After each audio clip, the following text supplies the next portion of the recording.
দর্শক, আপনারা জানেন যে আজ পবিত্র শবে বরাত। এই রাতে ধর্মপ্রাণ মুসলমানরা নফল নামাজ, কোরআন তেলাওয়াত সহ মগ্ন থাকেন নানা ইবাদতে। আরও জানাতে জাতীয় মসজিদ বায়তুল মোকাররম থেকে যোগ দিচ্ছেন সহকর্মী আশরাফুল আলম আকাশ। আকাশ, মাগরিবের নামাজের পরে এখন এশার নামাজের ওয়াক্ত শুরু হয়ে যাবে হয়তো কিছুক্ষণের মধ্যেই। এখন ধর্মপ্রাণ মুসল্লিদের উপস্থিতিটা জানতে চাচ্ছি। ইবাদত বন্দিগিতে মশগুল মুসল্লিরা এখনও তারা ইবাদত শুরু করেছে কিনা, পারিপার্শ্বিক অবস্থা সব মিলিয়ে বলবেন।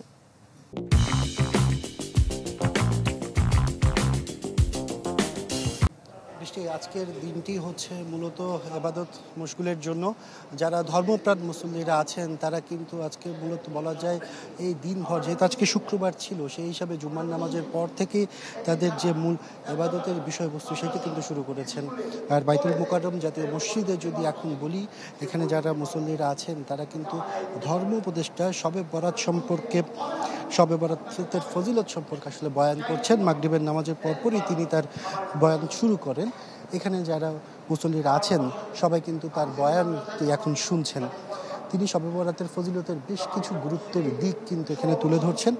এছাড়া যারা মুসল্লিরা আছেন তারা কিন্তু আজ সারা রাত বলা যায় যে যত বেশি পারে নফল ইবাদতের জন্য আজকের রাতটি সর্বোত্তম। এছাড়া আল্লাহর কাছে আত্মসমর্পণ করে সকল গুনাহ মাফ চাওয়ার জন্য অন্যতম এ রাতটি হচ্ছে শবে বরাত। ধর্মপ্রাণ মুসল্লিরা বিশ্বাস করেন যে আজকের রাতে আল্লাহর কাছে কেউ কোনো কিছু চেয়ে আসলে তাকে খালে হাতে ফিরে আসতে হয়নি।